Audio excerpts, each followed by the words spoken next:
Assalamualaikum warahmatullahi wabarakatuh. Selamat sore teman-teman sekalian. Kita ketemu di pertemuan ke-12 ya, di mata kuliah pendidikan dan pelatihan, yang topiknya adalah tentang penyusunan proposal pelaksanaan diklat itu sendiri. Sebelumnya ini harusnya di pertemuan ke-11 ya, yang 12 itu harusnya evaluasi. Tetapi kita kemarin sudah diskusi duluan tentang evaluasi, di mana saya sudah menjelaskan kepada teman-teman apa urgensi kita melakukan perencanaan evaluasi sejak awal kita menetapkan apa saja kegiatan yang akan kita lakukan di diklat itu sendiri. Nah, otomatis kita akan lebih mudah ya teman-teman diskusi untuk hari ini, dan saya harapkan untuk teman-teman proaktif bertanya. Capaian pembelajarannya setelah selesai mata kuliah ini pada hari ini, maksudnya pertemuan pada hari ini, saya harapkan teman-teman mampu memahami struktur dan mampu menyusun ya, jadi sampai dokumen menyusun proposal dari kegiatan diklat itu sendiri. Yang mana saya bagi menjadi 4 bagian sederhana saja, yaitu latar belakang, kemudian kurikulum, kemudian yang ketiga tentang metode dan media, dan yang terakhir rencana evaluasi yang sudah kita dapatkan di pertemuan sebelumnya. Yang perlu teman-teman garis bawahi adalah terdapat perbedaan yang tipis sekali antara proposal diklat dengan kurikulum diklat. Betul? Kalau kita buka dari websitenya Kemenkes, khususnya di BPPSDM ya, di Badan PPSDMK Kesehatan, itu banyak sekali dokumen-dokumen kurikulum tentang kegiatan diklat. Udah ada yang pernah coba cari? Jadi di sana ada diklat tentang TOT bagi bidan untuk pijat laktasi misalkan. Ada juga pelatihan bagi kader posyandu untuk komunikasi efektif. Nah, setiap pelatihan atau diklat yang dikembangkan oleh Badan PPSDM Kesehatan dari Kemenkes tersebut ada dokumen kurikulumnya, dan kalau kita compare apple to apple mirip sekali dengan proposal dari diklat ini. Tapi nanti akan saya beritahu kepada teman-teman di mana letak perbedaan yang tipis tersebut. Tapi kalau misalkan itu tidak kalian adakan, maka itu bisa jadi kacau ya, bisa jadi overlapping atau tumpang tindih. Nah, yang pertama kita balik dulu ke awal tentang apa sebetulnya definisi dari proposal ini. Karena mungkin diantara kita melakukan tapi nggak paham sebetulnya kenapa harus ada proposal. Proposal ini dibuat untuk apa gitu ya. Diserahkan untuk siapa saja yang diuntungkan dengan adanya proposal dan lain sebagainya. Tentu saja dengan asal katanya propose, mengusulkan ya teman-teman. Jadi yang disebut dengan proposal sudah pasti adalah usulan. Usulan kalau kita berbicara pada diklat pasti rancangan kan masih. Sifatnya masih tentatif, dalam artian kita bisa mengubah, kita bisa menyesuaikan, adjustment di tengah-tengah, atau bahkan mengganti sedikit atau banyak dari bagian kegiatan yang sudah kita rancang tersebut. Propose, mengusulkan, tapi kita usulannya.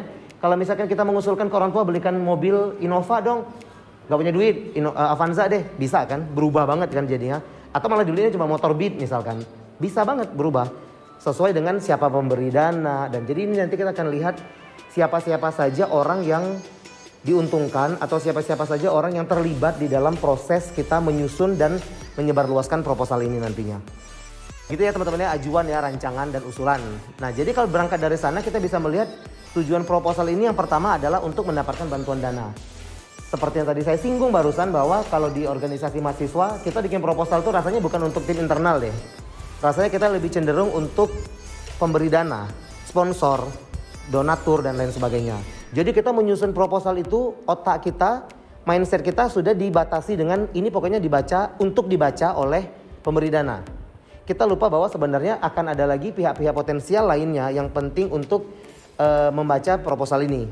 Oke, siapa itu? Yang kedua adalah untuk mendapatkan dukungan. Yang namanya dukungan kan tidak selalu berupa materi ya. Nggak selalu berupa dana, tetapi juga bisa berupa moral misalkan. Jadi pemateri misalkan tanpa dibayar, itu kan bukan dukungan dana ya, bukan bantuan dana. Jadi ada banyak bentuk dukungan-dukungan lain yang sangat bermanfaat untuk kita bisa dapatkan melalui proposal ini. Yang ketiga adalah untuk mendapatkan perizinan. Kalau saya nggak tahu, kalau misalkan kita bikin diklat itu, kalau misalkan melibatkan kegiatan atau aktivitas yang cukup beresiko, misalkan ada kegiatan yang di lapangan atau praktikum atau ada uji coba tertentu, itu sudah pasti ada ethical clearance ya teman-teman. Ada kaji etik dulu terhadap kegiatan yang akan kita laksanakan. Nah, permit dari hasil uji etik tersebut itu kan bentuk perizinan yang sederhana ya teman-teman. Sama ketika kita melakukan diklat, apalagi ketika kemarin pandemi lagi puncak-puncaknya ya, lagi di atas banget, rasanya orang juga mikir 1000 kali untuk melaksanakan diklat secara offline. Akhirnya melaksanakan diklat secara online. Apakah kemudian masalah selesai dengan menggantikan kegiatan diklat offline menjadi online? Tidak, karena metode-metode yang dilaksanakan secara offline terbatas ketika di switch menjadi online. Nah, itu juga perlu dipertimbangkan, sehingga perizinan-perizinan untuk, kan kita kembali lagi ke awal pertemuan di mata kuliah diklat, bahwa tujuan diklat ini kan untuk meningkatkan kompetensi tertentu ya teman-teman. Jadi kalau misalkan ada kegiatan yang kita ubah yang awalnya offline menjadi online, barangkali pencapaian kompetensinya dipertanyakan. Nah, untuk bisa mendapatkan izin menggantikan kegiatan, mengusulkan tahapan kegiatan atau mekanisme, itu adalah salah satu yang bisa kita lakukan dengan menyusun proposal yang tepat. Yang berikutnya adalah untuk mengarahkan calon peserta. Sering banget teman-teman di kita mungkin merasa nggak begitu penting ya membaca proposal. Atau kalau misalkan ada kayak beasiswa, ada lomba mahasiswa, kita malas banget baca terms and condition-nya ya. Padahal sebetulnya kalau misalkan kita baca dengan seksama, kita sadar kadang-kadang kita tuh nggak eligible buat ikut misal. Atau kita perlu dapat pelatihan lain dulu sebelumnya untuk ikut pelatihan ini. Misal, bisa dipahami ya. Misalkan kita mau ikut diklat tentang basic life support gitu ya. Sebelumnya mungkin kita perlu tahu dulu lah P3K. Nah yang kayak gitulah. Kadang-kadang kalau kita nggak baca, peserta tidak membaca dari proposal ini, dia jadi kehilangan arah. Atau dia jadi kayak penumpang ilegal ya. Masuk padahal sebetulnya dia belum boleh. Oke, atau mungkin kebalikannya, dia sudah pernah dapat dengan nama kegiatan lain, tapi dia jadi ikut lagi, jadinya mubazir kan, bisa untuk slot orang lain padahal. Dan yang terakhir adalah untuk menyamakan persepsi tim pelaksana. Ini yang sangat jarang banget, saya nggak tahu. Apakah mungkin hanya saya yang merasa atau teman-teman juga merasa bahwa jarang sekali kita menyusun proposal untuk menyamakan persepsi antar tim di dalam tim. Kita merasa dengan kita rapat sudah clear ya seolah-olah, tetapi dengan notulen saja itu nggak cukup sebenarnya. Kita perlu sebuah usulan atau rancangan kegiatan diklat yang sistematis. Yang mana ketika ada bertanya, dia nggak usah nanya di grup lagi. Nggak usah nanya lagi ke kita, tetapi baca di proposal karena semuanya sudah terperinci dan sistematis di dalam sana. Oke, jadi mulai dari sekarang teman-teman yang organisasi mahasiswa ataupun nanti akan melaksanakan kuasi eksperimen deskripsinya dengan diklat mungkin, atau kegiatan-kegiatan lain setelah kalian lulus nanti, saya harapkan untuk bisa menyusun proposal dengan pertimbangan-pertimbangan berikut ini. Kita langsung masuk ke sistematika proposal ya teman-teman ya. Jadi sistematika proposal mah saya rasa teman-teman sudah familiar sekali lah. Karena sebagian besar dari kita pasti pernah menyusun proposal. Even dari SMA pun, event-event di sekolah pun kita juga pernah bikin proposal ya. Tapi sayangnya biasanya proposal yang kita bikin itu copy paste ya, atau kita mengganti part-part tertentu saja sehingga kita tidak begitu paham esensi dari menyusun proposal ini. Beda ya kalau kita menghasilkan sebuah karya itu emang benar-benar ada willingness gitu, ada kemauan, ada rasa memiliki di situ. Kita akan menjaga banget tiap baris dari proposal tersebut supaya ada benang merah dari latar belakang sampai ke rencana evaluasi. Nah, orang pun juga baca bisa sebenarnya merasakan itu. Oke? Sistematikanya itu yang pertama saya sederhanakan dengan latar belakang dulu. Selalu ya, di program apapun kita selalu berangkat dari latar belakang masalah. Bagaimana cara mendapatkan ulasan di latar belakang masalah ini? Kita bisa cari dari analisis situasi atau analisis komunitas. Exactly. Nah yang kedua adalah masalah dan tujuan. Kehilangan nyawa sekali kita ketika kita melakukan analisis situasi, analisis komunitas dengan sangat capek, menghabiskan banyak energi dan sumber daya, tapi kemudian kita sendiri pun kita pun gamang untuk menyebutkan apa sebetulnya rumusan masalah yang ingin kita selesaikan atau intervensi. Paham gak maksud saya? Misalkan kalian nih melakukan analisis situasi kepada Kader Posyandu tadi lah contohnya ya, kepada Kader Posyandu untuk terkait pelaksanaan komunikasi efektif kepada para ibu hamil, ibu bayi balita dan seterusnya. Sudah selesai melakukan, kemudian kalian sendiri pun kalau tidak bisa menjawab apa sebetulnya keresahan, kerisauan, isu atau gap antara yang seharusnya dengan yang sebenarnya terjadi dari analisis situasi yang kita lakukan, berarti itu kita belum selesai melakukan latar belakang. Kualitas latar belakang yang baik itu adalah ketika dia bisa menyajikan sekelompok masalah, sekelompok isu dengan sangat sistematis dan beralasan. Jadi evidence based ya teman-teman. Kemudian dirumuskan jadi satu masalah induk. Kita belum bicara akar masalah ya, tapi kita berbicara tentang masalah utama atau masalah induk. Jadi yang pertama jelas kita melakukan latar belakang yang berisikan mengenai kejadian, keadaan atau hal yang melatar belakangi pelaksanaan kegiatan diklat. Nah kalau misalkan menyusun latar belakang itu, saya selalu membiasakan diri saya sendiri dan juga teman-teman yang saya bimbing untuk mulai dari yang paling dekat dengan kita. Jadi saya kurang setuju dengan konsep piramida terbalik global, nasional. Untuk apa? Paham nggak maksudnya? Kalau masalah yang lokal aja itu banyak banget angle-nya, ada banyak sekali lobangnya. Kenapa kita harus jauh-jauh banget ke global? Paham nggak maksudnya? Nah jadi teman-teman pun juga demikian. Kita berangkatlah dari sesuatu yang rasanya relate sekali dengan apa yang akan kita kerjakan, apa yang akan kita teliti. Kalau teman-teman ingin membumbui nggak apa-apa, asalkan space-nya jangan too much juga jangan berlebihan. Gara-gara kita terlalu fokus ingin pakai piramida terbalik yang global, nasional, regional, lokal, akhirnya space-nya untuk latar belakang 40 halaman ada tuh. Jadi saya membacanya pun capek. Jadi kayak sudah merasa baca ini sebuah buku malahan, bukan lagi latar belakang. Paham ya? Yang kedua adalah, yang penting latar belakang itu kita bisa memaparkan apa-apa saja poin yang melatari kita untuk melaksanakan kegiatan tersebut. Oke? Yang kedua adalah masalah dan tujuan. Nah masalah dan tujuan ini jelas ya. Kalau tadi saya sudah singgung bahwa kualitas latar belakang atau analisis situasi yang kita lakukan dinilai dari bagaimana kita merumuskan masalah itu dengan spesifik atau tidak. Oke? Yang kedua untuk tujuan jelas ya. Muara akhir dari kegiatan diklat itu apa? Destinasi ya. Jadi saya mengajak teman-teman untuk kita mulai sekarang membiasakan diri berbicara tujuan di dalam proposal itu adalah destination. Tujuan akhir. Setelah selesai melakukan diklat, apa yang akan kita dapatkan? Setelah selesai melakukan skripsi, temuan apa yang ingin kita dapatkan? Jawaban apa yang ingin kita dapatkan? Jadi bukan untuk menganalisis, itu bukan tujuan, itu proses. Untuk mengetahui apakah terdapat hubungan antara variabel A dengan variabel B, itu tujuan kan? Untuk mengetahui faktor mana yang paling dominan memengaruhi kebiasaan merokok, itu tujuan kan? Bukan untuk mencari tahu, untuk menganalisis. Nah itu kalau misalkan masih proses, itu berarti belum tujuan yang dimaksud di proposal ya. Namanya kita pengen memaparkan kepada pembaca proposal tersebut bahwa saya mengusulkan ini, tujuannya ini. Ya tujuan tentu destinasi berarti kan? Yang ketiga adalah metode dan media. Harus dijelaskan bagaimana kegiatan diklat akan dilaksanakan dengan cara apa, kemudian alatnya apa, mekanisme atau tahapannya bagaimana, urutannya, siapa saja yang terlibat, dan lain sebagainya. Itu di metode dan media kalau di diklat. Beda dengan metode dan media di mata kuliah manajemen program Promkes ataupun di mata kuliah Promkes berbagai tatanan ya teman-teman ya.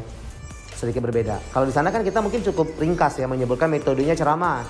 Metodenya misalkan penggunaan media luar ruang.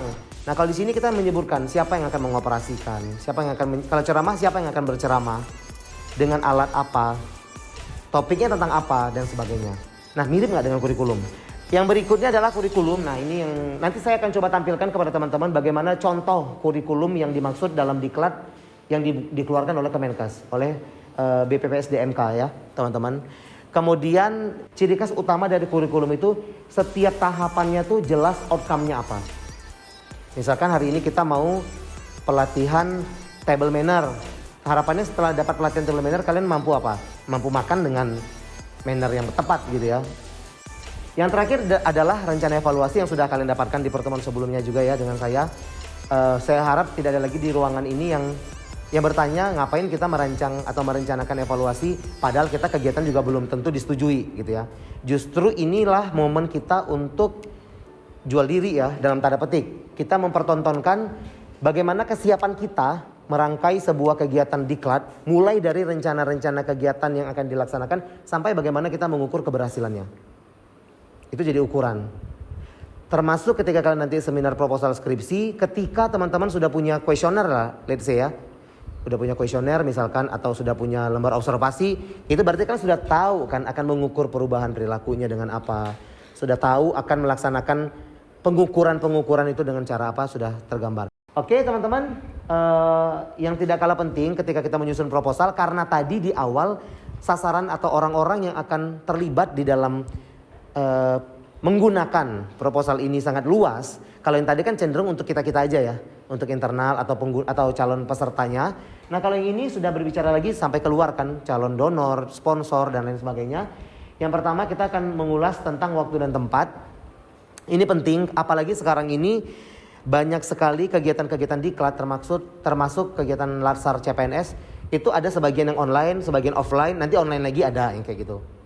Atau ada yang dia satu di lokasi dia, di balai karantinanya dia, kemudian nanti balik ke institusi masing-masing untuk mempraktekkan apa yang sudah dia dapat di awal tadi, nanti laporkan lagi ke sana, ke lokasi karantina tadi. Jadi ada banyak sebetulnya metode-metode di dalam melaksanakan diklat, sehingga kita penting untuk menyebutkan di mana dan kapan diklat ini akan dilaksanakan. Yang berikutnya susunan panitia. Awal-awal dulu saya selalu bertanya ya, kenapa semua proposal itu harus ada susunan panitia? Emang orang kenal ya siapa Noval? Emang orang kenal ya siapa Evan ketika proposal itu dibuat dan disebarkan ke corporate misalkan Bank Nagari? Kan kadang-kadang kita bertanya ya di situ. Tetapi ketahuilah teman-teman, sebenarnya itu adalah wujud kita meyakinkan kepada calon pembaca proposal kita bahwa tim pelaksana ini adalah orang-orang yang emang nyata orangnya ada. Itu pertama, eksistensinya dulu. Yang kedua baru kita berbicara tentang kompetensi atau eligibilitasnya dia.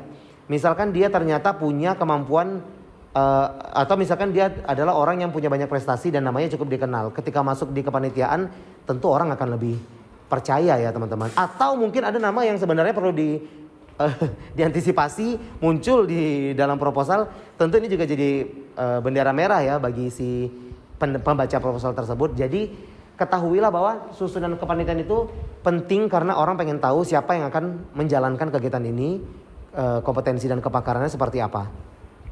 Oke, kalau dari mahasiswa dari sekarang lah ditabung kepakaran dan kompetensi tersebut. Dan yang terakhir yang saya rasa penting banget ya, penting tapi harus pintar-pintar juga karena kalau ngomongin PT alias duit, kita akan berbicara tentang kepatutan, kelayakan, visibility, masuk akal nggak? Kadang-kadang sampai ada yang minta dana tuh too much misalkan, padahal kegiatannya terdengar di latar belakang sampai ke metode tadi biasa saja, itu banyak. Atau sebaliknya, ada yang kadang-kadang kegiatannya tuh luar biasa banget tetapi minta dananya dikit sekali. Karena saya merasa tidak masuk akal untuk melakukan eksperimen dengan dana 1 juta gitu. Dan jawabannya selalu, iya Pak, soalnya labornya saya kenal Pak, jadi kita bisa pakai gratis. Ya nggak kayak gitu. Karena kita tetap perlu membayar reagen ya, perlu membayar kitnya mungkin dan lain sebagainya. Jadi kadang-kadang hal-hal seperti itu somehow bagi saya pribadi terus terang aja kita perlu berbicara yang jujur tapi juga masuk akal lah. Ya jelas, apa kegiatannya kita harus sudah survei.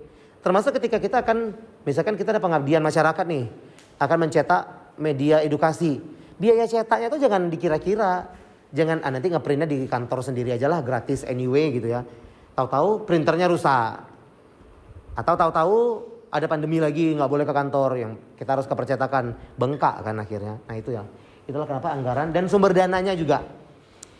Jadi kalau misalkan di dalam diklat, teman-teman harus sebutkan sumber dananya dari mana. Kalau misalkan dari instansi itu gampang sekali ya teman-teman. Tapi kalau dari donatur itu kadang-kadang kita menyebutkannya potensial donor gitu-gitu ya. Yang belum tahu siapa sebenarnya. Maksudnya belum tahu itu dalam artian kita belum coba reach mereka ya, menjangkau mereka. Tapi kita tahu lah bahwa kalau kita melaksanakan kegiatan A, ini kayaknya yang potensial tuh B, C, D ini bisa nih gitu. Kita biasa sudah tahu kan di sana. Nah itulah teman-teman sekedar pengantarnya untuk teman-teman terkait bagaimana cara kita menyusun proposal diklat. Silakan kepada teman-teman saya beri waktu untuk bertanya atau ada yang mungkin ingin diklarifikasi. Silakan Rahma. Untuk proposal itu idealnya berapa halaman? Oke. Pertanyaannya adalah sebetulnya ada berapa halaman yang diperlukan untuk menyusun sebuah proposal ya. Jadi kalau pertanyaannya berapa halaman, idealnya tidak ada patokan bakunya, sesuai dengan kebutuhan kita saja. Selama teman-teman merasa bahwa semua yang penting untuk disampaikan bisa disampaikan. Oke, sama dengan proposal penelitian. Nggak pernah ada tuh saya mendapatkan rujukan tentang berapa halaman sebetulnya proposal penelitian itu dibuat. Nggak ada. Nah, jadi nggak ada patokannya. Terima kasih Rama, jelas? Ada lagi yang mau bertanya? Silakan Nadia. Mengenai metode dan media tadi Bapak bilang tadi tentang metode dan media ini nggak cuma metode aja kayak sama, tapi sampai ke orang yang melakukan penyampaiannya. Apakah bisa Pak dipatokin pakai yang 5M itu Pak yang Oh bisa, iya ya. Itu berarti pakai ini ya, pakai apa? Komponen organisasi ya berarti. Man, money, material, method bisa atau pakai 5W1H juga boleh di bagian metode ini. Yang penting jelas kegiatannya apa ya. Poin dari bagian metode ini adalah jelas kegiatan rangkaian mekanisme atau rangkaian kegiatan diklat ini akan dilaksanakan dengan aktivitas apa saja. Kadang kita menggunakan istilah aktivitas, kadang kita menggunakan istilah metode gitu ya. Kalau di dalam diklat nih, dalam konteks diklat. Tapi maknanya sama. Boleh kalau misalkan kita merasa dengan material, method, machine dan sebagainya itu cukup menggambarkan boleh. Tapi kalau teman-teman punya cara lain dengan 5W1H mungkin atau sesederhana bikin tabel gitu ya terus ada kolomnya boleh juga. Yang penting jelas aktivitasnya apa saja. Bahkan kalau misalkan di kurikulum tadi kan jelas ya Nadia ya, bahkan durasinya berapa lama. Kalau di sini mungkin durasi nggak begitu penting, tapi kita bisa membayangkan bahwa misalkan kita bikin waktunya tanggal 1 sampai tanggal 10 Juni 2022 misalkan kita bilang. Kemudian apakah 1 sampai 10 Juni itu 10 hari itu cukup untuk melaksanakan kegiatan ini? Nah, kan di situ sebenarnya kenapa tahapan itu penting untuk ditampilkan. Atau kadang-kadang ada juga orang bertanya tuh, saya ikut pelatihan baru-baru ini minggu lalu lebih tepatnya ada pelatihan 40 jam pelajaran. 40 jam itu 5 hari berarti kan sehari 8 jam ya. Orang bertanya, apakah mungkin kita duduk di depan kamera Zoom selama 8 jam? Mungkin bisulan kali saya ya kalau duduk 8 jam depan Zoom. Karena saya udah coba waktu latsar. Seminggu sekali saya ke tempat pijat karena memang nggak bisa banget duduk yang harus tegap gitu. Karena kalau melihat dikit langsung ditegur kan sama pematerinya. Nggak mungkin kan 8 jam kita sehari. Karena kegiatannya cuma 5 hari. Jadi disitulah pentingnya di proposal kita kasih tahu bahwa ini ada kegiatan yang di kelas, ada kegiatan yang mandiri. Nah itulah dia Nadia, metode itu. Oke, cukup jelas ya. Ada lagi mungkin yang mau bertanya? Silakan Diki.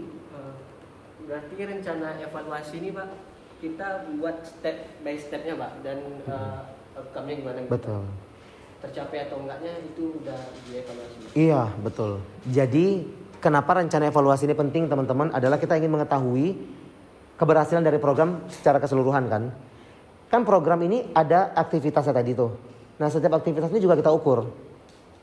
Jadi kalau misalkan kita menyusun rencana evaluasi itu tujuan utamanya betul seperti yang Diki bilang, kita ingin mengetahui tingkat keberhasilan. Tingkat keberhasilan dari sisi kita pelaksana adalah apa? Penerimaan dari si peserta kan. Peningkatan pengetahuannya. Apakah dia mampu melakukan persis seperti yang kita ajarkan misalkan. Jadi kita mengukur keberhasilannya itu. Nah itulah kenapa kalau kita tahu apa yang kalau kita nggak tahu apa yang akan diukur, sulit kan menentukan metode evaluasi yang tepat. Kita mau memilih satu metode evaluasi apakah dengan angket atau observasi, tapi kita sendiri pun belum duduk akan mengukur apa, itu nggak akan mungkin. Jadi kita harus berangkat dulu dari kira-kira apa nih yang mau diukur, peningkatan pengetahuan atau kedisiplinan dia melakukan aktivitas tertentu misalkan, kepatuhan dia dalam menerapkan SOP, itu kan nggak harus dengan wawancara kan, atau misalkan balik lagi contohnya tentang penerapan SOP.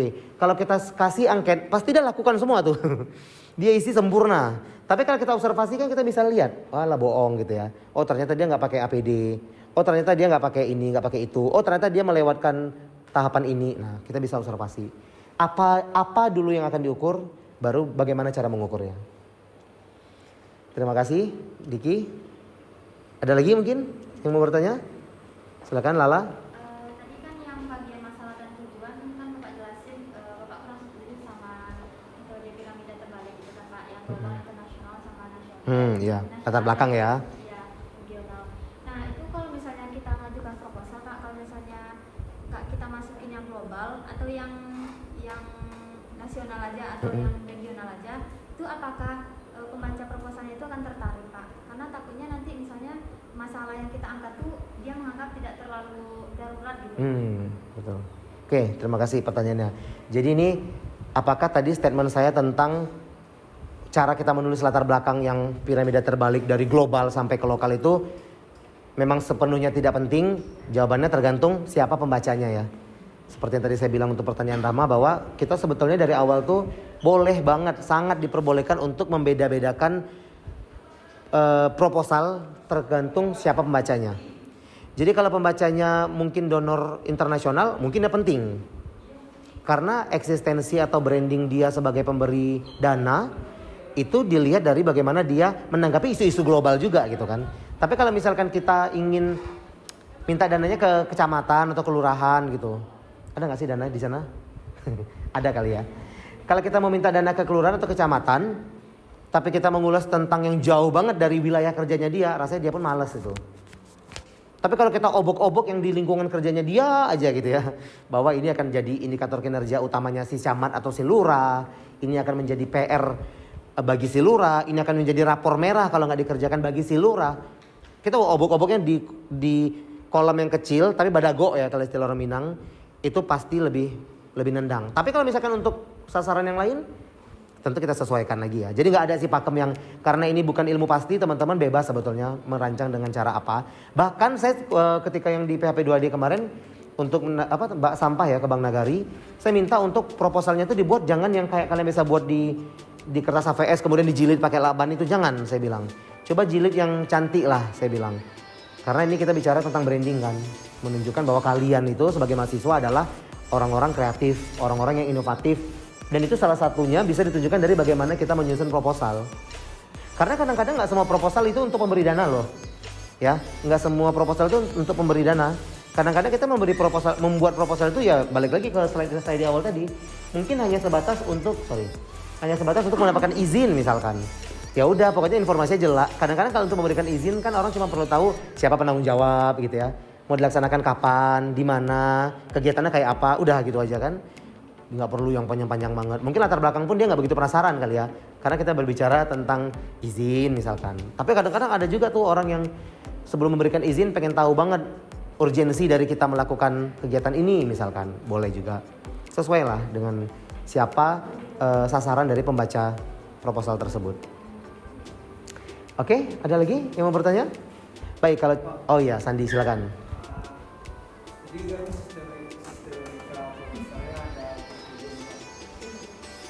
apakah di proposal lain ada juga Oke, baik. Itu pertanyaan yang bagus banget ya. Karena kita dari tadi ngomongin proposal diklat, proposal kegiatan gitu ya. Kalau misalkan kegiatannya berupa pendidikan, seyogianya adalah kurikulum.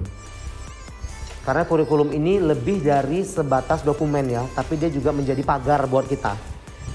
Rules buat kita untuk mengikuti tahapan-tahapan tersebut. Tapi kalau kegiatannya atau proposalnya itu bukan untuk kegiatan yang pendidikan, mungkin nggak begitu penting. Gitu loh maksud saya. Tapi kalau misalkan untuk pendidikan, saya harapkan ada lah ya teman-teman ya. Karena itu tadi salah satu yang akan membaca ini kan calon peserta. Atau perizin. Nah ini juga nih yang memberikan izin. Saya aja daftar sekolah misalkan kalau si kampus tersebut tidak punya student guideline atau student handbook, itu pimpinan kita di kampus nggak mau tuh mengizinkan kami sekolah ke kampus tersebut. Karena dikhawatirkan setelah lulus saya mendapat kompetensi yang tidak dibutuhkan oleh kampus. Sama seperti instansi, kita bikin diklat. Kita tidak memberikan kurikulum di dalam proposal ini. Bagaimana kepala instansi mau meng-ACC timnya, stafnya untuk berangkat diklat. Bayar kan biasanya. Tetapi kita nggak punya kurikulum yang jelas untuk nanti dia setelah lulus dapatnya apa. Berapa jam dia belajar A, belajar B. Nah itu pentingnya kalau pendidikan. Tapi kalau yang di luar pendidikan, kurikulum saya rasa tidak begitu penting ya. Terima kasih Sandi mengingatkan saya juga ya. Saya tadi lupa menyinggung bahwa kalau pendidikan wajib lah kalau bisa ada si kurikulum tadi. Oke, satu lagi mungkin kalau ada yang mau bertanya teman-teman.